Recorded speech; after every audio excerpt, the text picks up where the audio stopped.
What's up, Foundation? What's up, YouTube? Man, it's me, your big partner, Cartoon 53. Man, I'm back again. Y'all seen that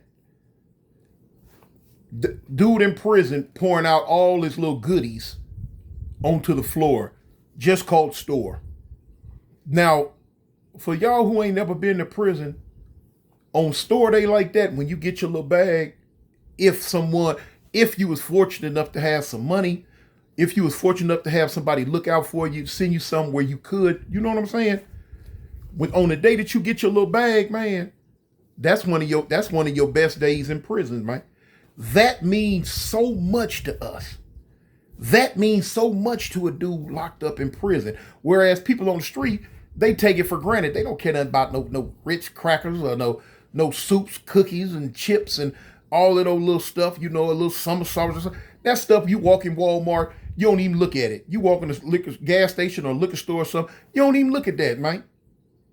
But for them brothers that's locked up, for them people that's locked up, that right there meant the world, There are 2 million people behind bars in America. We open the gates. Lockup. Yeah, man.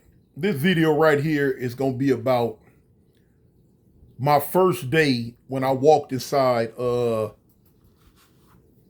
Alabama prison system's most biggest and securest lockup. It was in a prison called Holman, and y'all seen a lot of documentaries on the Holman prison. It was a lot of people in the video, in the documentary where I clipped a few pieces and gonna show it to you. I know everybody in the video. If you ever go back and see the documentary, not the one where they talk about the dude who be taking booty from the boys. Not him, not that video, but it's another one just strictly about Holman prison. Everybody in that video I was locked up with. Everybody in that video, I know him. Everybody in that video, I know him.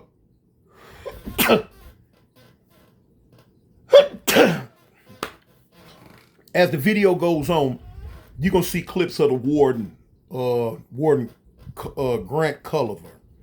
Know him well. Tried to fight him. He couldn't stand me. I couldn't stand him. He didn't want me in his population. He said I was too dangerous to be in his population.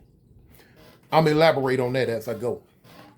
But my first day in that prison, man, I can't, let me see. I'm trying to remember, what did I do to even go to that prison's lockup?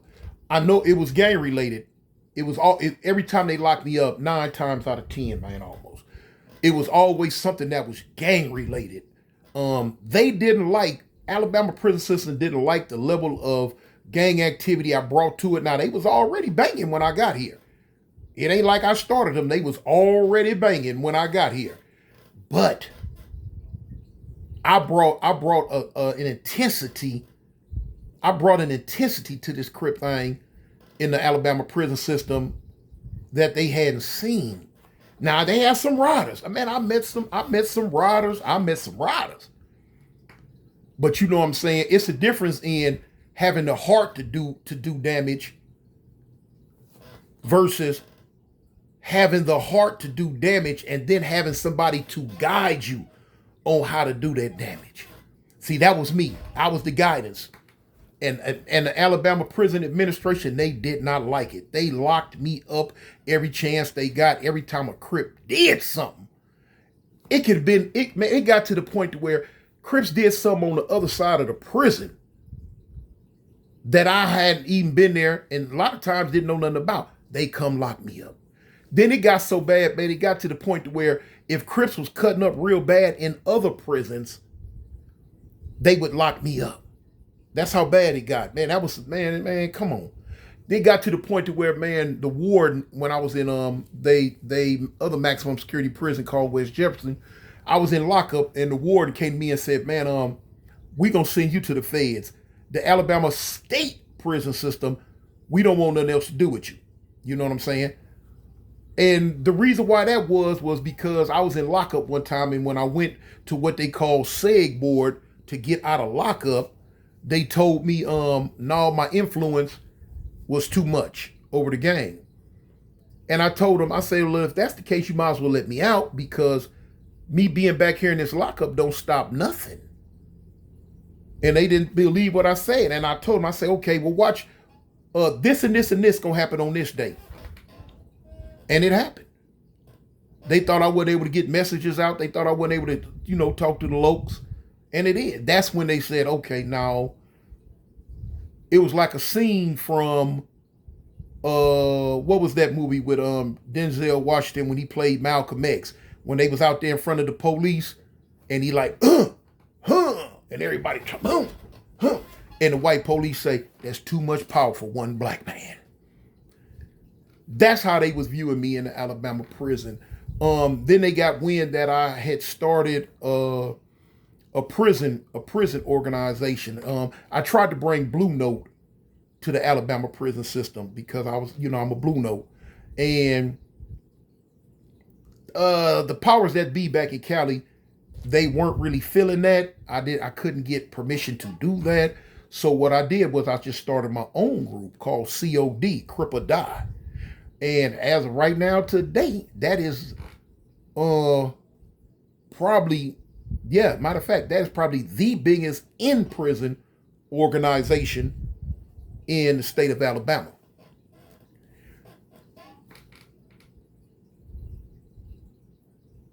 My first day in Holman lockup. We heard about the lockup before, you know what I'm saying? Before, it even opened up. We heard about all throughout the system about this new mega lockup that they was going to have in the Alabama prison system. So when it finally opened and people started going, I already knew it was a matter of time before they shipped me, and they shipped me quick. My first day there, man, blowed me away. Say, here they spend 23 hours a day in solitary confinement. And saying they can't smoke, they can't be out without being.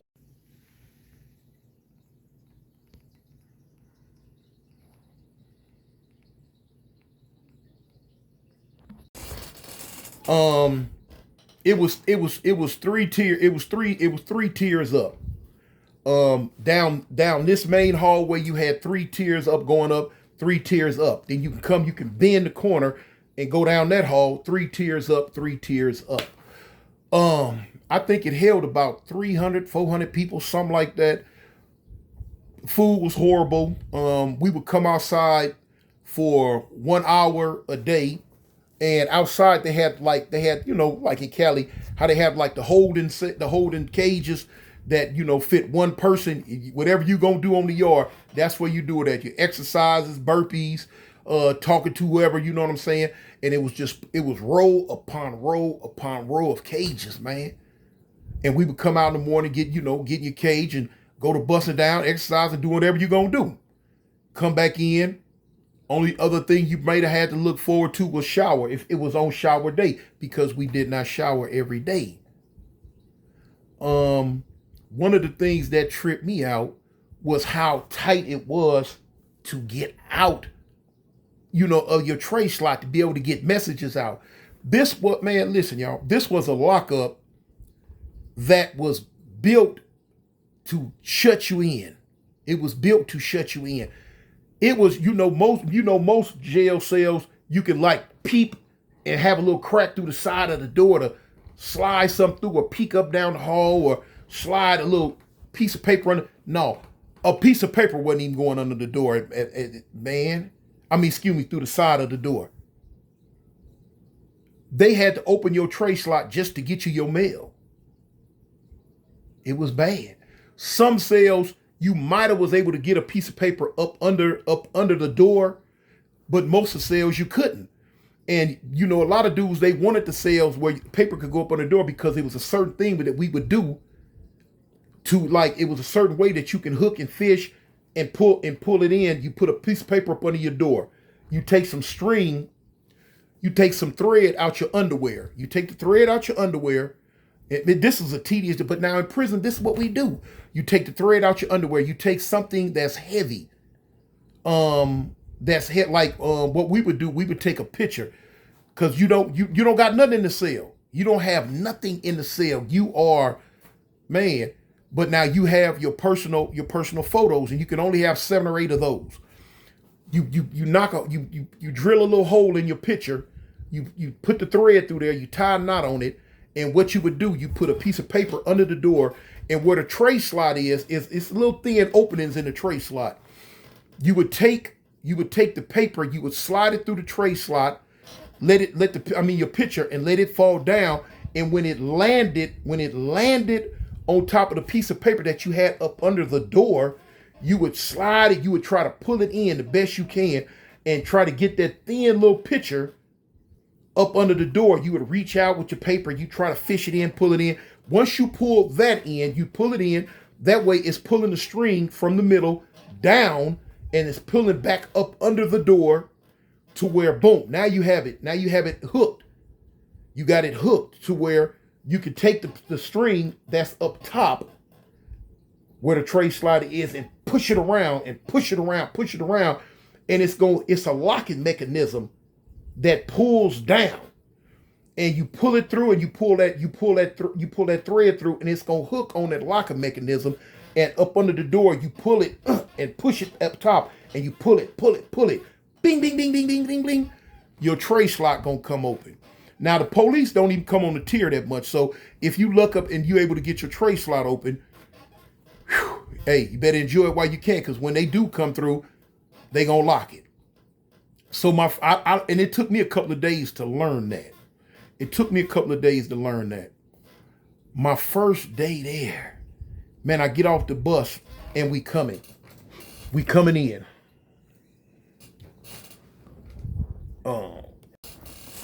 I come in. I'm looking around. I'm looking at all the tiers after we get processed in, strip searched, body cavities checked. You know what I'm saying? They're gonna make you bend over, squat, cough. You know what I'm saying? Your teeth, all that. Then they're gonna give you a little jumpsuit. Then they're gonna cuff you up again and take you and whoever came in with you to your cell. Now this right here is the equivalent of Alabama s.h.u term. This is a s.h.u. This is their s.h.u program right here. Just a different name. When you get to your cell, you're gonna look around it. I looked around, you're gonna look around, you can see how raggedy he is. Boom, you know what I'm saying? It was just raggedy.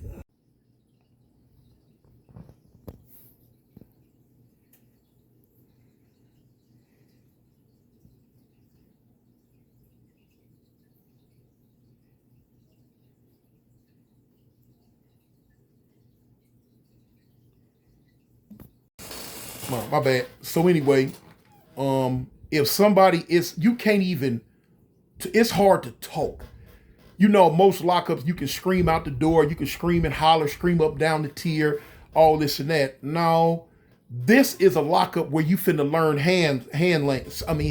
sign language.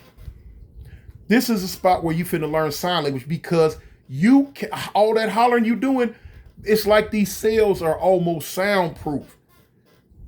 You can holler and the person across the hall, the cell directly across the hall, can barely hear you. Most times can't hear you. You got to get on the floor and holler under a thin little crack.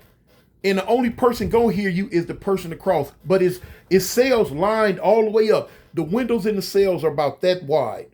They about 3 feet tall, and they're about 6 inches wide.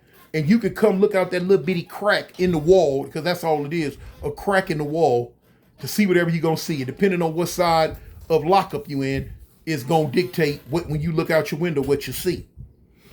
I came in, believe it or not, I snuck in a pack of bugler. I did a story on it. I snuck a pack of bugler in. One pack of bugler garnered me over 200 items. And it was the dude across the hall from me that luckily he was the tier tender. He was the one they let out to clean up at night. And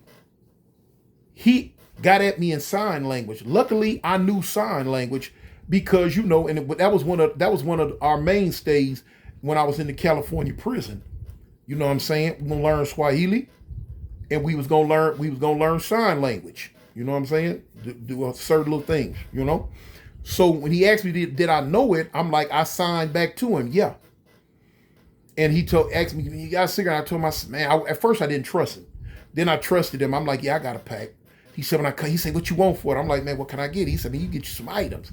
He kind of beat me because he said, man, you can get you about 80, 90 items. I'm like, what? You know, on the main line, a pack of top don't go for but 3 items. 3 items. Now you telling me I get 80 or 90 back here in this lockup? Cool. So when he came out, he popped my tray slot. I gave him the pack of top. He going about his business. Now, I know it's a gang of y'all. Talk about, man, dang, Tune, if they strip search you when you first came in, how'd you get that in? I didn't keister it. Put it like that. I didn't keister it, man.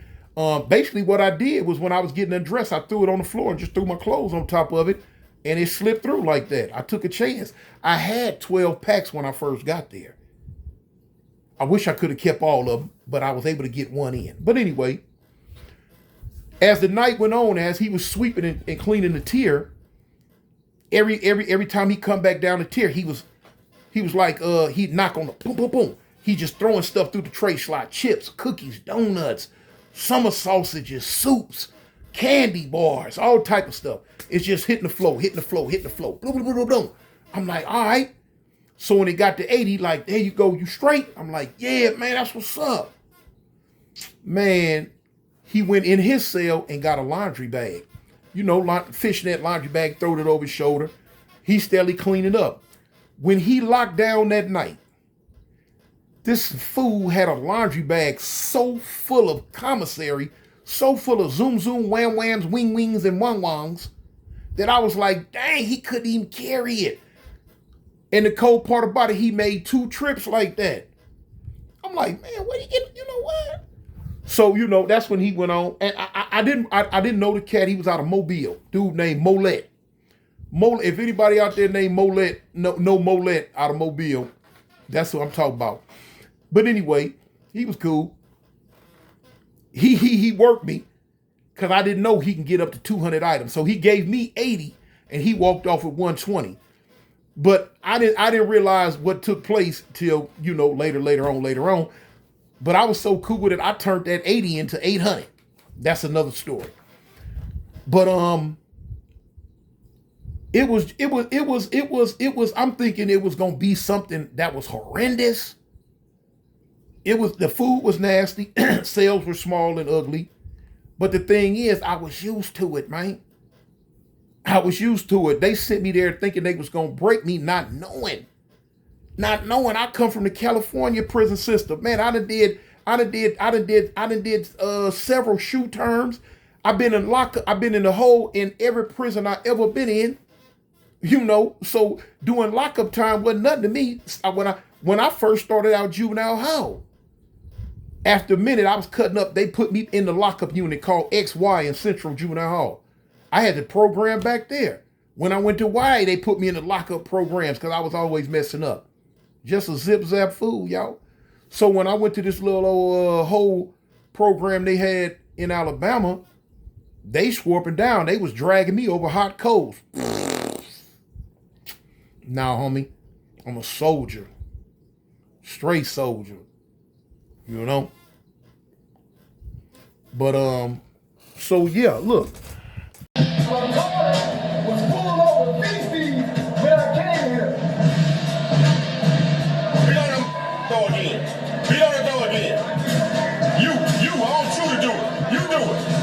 And 98% of these son of bitches in here all will be taken out, someone shot in the back of the head. Tell me what I'm gonna do. Oh, baby. I'm gonna show you a little clip of a white guy, Bobby Gilbert. This was hands down. Now, I've been locked up all over the United States. I've been locked up in jails and county jails, whatever, all over the United States, different places. I met a lot of white guys, met a lot of dangerous white boys. But this one right here, he was in a class by himself. His name was real name Bobby Gilbert. They called him Snake. He's still locked up, been locked up over 30 some years. Snake was one of the most dangerous white boys I had ever met in my life. Didn't play the radio, period. If he put his sights on you to get you, he was going to get you. He didn't care nothing about unaliving nobody. I seen his handiwork one day on another white boy about a magazine. He told the white boy, don't let nobody look at my book. And the white boy let a dude look at his book. And when he went to confront him about it, the white boy that he confronted, he was a nailhead too. I used to play handball with him. I brought handball to the Alabama system. Used to play handball with him. He cut that man from a-hole to appetite. I'm talking about with the box cutter. I tell you, box cutter is a very, very dangerous weapon, man. He cut that boy, man. Man, he looked at like what's that dude name in Ninja Assassin? He looked at like that boy in that movie Ninja Assassin, y'all. Yeah. That's a whole story within itself. I told it though, because the white dude he was cutting up, he ran off and did some more stuff, boy. But yeah, that whole day was crazy. But yeah, being locked up in prison in Alabama was a trip, man. Show you a little clip of they warden Culliver, man. Me and this dude didn't like each other, period. The other maximum security prison, West Jefferson, when I was there with him, he was a captain. I called him out for the squabble, for the get down. You know what I'm saying? Talk about his mama, talk about everything. But what I was trying to do was make him open up the cell. I wanted to fight this. I wanted to fight him because he's a big old black gorilla. I'm talking about he's a big black gorilla, about 6'4", about 260, 270. And he go for bad. You know what I'm saying? But everybody would say he was a you know what I'm saying? Could I prove it? I don't know. But will he fight? Yes, he would. Yeah, he get out. He'll go. And but I don't make no difference. Okay, far as I'm concerned, in my mind, it's finna be just two big old black gorillas getting at it. But it didn't take place. When he ended up leaving there and going to Holman and becoming a warden. When I came to Holman in his lockup, he found out, he knew I was back there. He came to the cell. He walked all the way to my cell and said, hey, look, you're not coming to my population. I'm like, what? He say, you not, and your gang stuff that you had going on down there in West Jefferson, you not bringing that to Holman. I'm not letting you out my lockup. In fact, just be cool. I'm going to transfer you. Matter of fact, that's why I was in that lockup at the time. I was on rotation. I had been in lock. I ended up doing about 2 years in lockup on rotation. They leave me 6 months here. They send me to another lockup, 6 months. All maximum security. And they kept sending me round and round and round. Would never let me get comfortable in no place for real. Every 6 months, they ship me. Till after about 2 years, I ended up right back in the prison that I got shipped from. But anyway, when I end up in Holman lockup, yeah, he like, I'm not letting you out. You ain't coming out. Boom, boom, boom, boom, boom. But the excuse he used was, I had caught a stabbing case some years prior to this. And the dude that I stabbed was in population in this prison. And he said he wasn't going to let me around him. Then he told me, don't try to pull your shenanigans and have your homeboys do it. What he meant was, he knew I had the power to send word down the hall to population, to the Crips out there, to get this dude off the main line so I can come out, because as long as he was there, I wasn't going to be able to come out. Yeah, I had that power to do that. But he let me know in all terms, it don't make a difference if the dude go to lockup, go to jail. We call it jail out there. Out there in Alabama, it's called jail. It don't make a difference if the dude go to jail or not. You're not getting out, cartoon. You're not coming to my population. But now the cold part about it was I didn't even want to be there. I didn't want to come to this population. So I was like, cool, just ship me. Yeah, send me back. So he was like, yeah.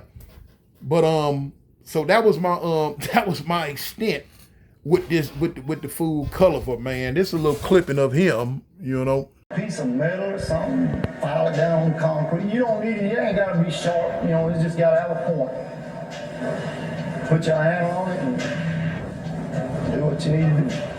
One of Holman's most notorious inmates, Bobby Gilbert, is serving multiple sentences for crimes committed inside prison. I'm serving a life without parole sentence, 2 life sentences, 2 99-year sentences, a 40-year sentence, a 20-year sentence, and a 10-year sentence, all together. Gilbert has attacked several prisoners and stabbed one man to death at another prison during an argument. Everybody wants to talk about, you know, I killed somebody over a carton of cigarettes. You know, it's not a carton of cigarettes. That may be the catalyst that leads to something, but if somebody owes me a soda pop, and they come to me and say, hey man, I need to get that soda pop you owe me, and I spit in their face and talk to them like they a bitch or something, you know, and then they kill me. Whose fault is it? It wasn't about the soda pop no more. You know, on the street, yeah, you call the police and put a stop to that. What are you doing here? I tell you what you do. You go get you a knife and you stab that son of a bitch and you say you ain't taking nothing else. There's quite a few killings.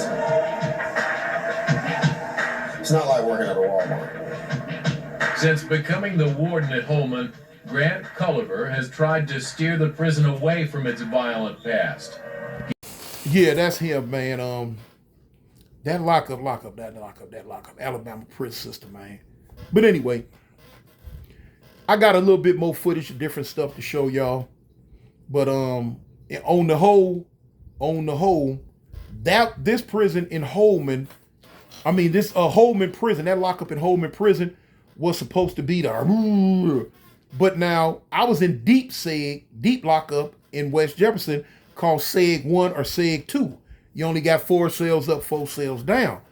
To me, that was more of a deep seg than the Holman prison. But hey, it might have been because my tolerance level was way up here. You know what I'm saying? Way up here. But anyway, man, yeah, I just wanted to do that. You know, a lot of people keep asking me about my time in the Alabama prison, so I figure I'll give y'all that little bit on Holman prison, you know, when I was there in they so-called maximum security lockup, they jail, you know. Man, anyway, man, in the meantime, between time, man, y'all tell the people you love them. And don't forget, homie, I represent the gangsters, the Avalon gangsters. I'm out. Peace. When I fall, then you pop. Don't nobody drop, you better pay into the block. Then fuck the cops, you better squeeze until it's empty. I put that on 50, she's with it, how you hit me? Hey gang, swing gang, what it looks at. 5 tray, hey, yeah, 3rd that. 4 8, 8 8, 11 6. So when you slide down the 8, you're getting clapped at. Heads up until my days up.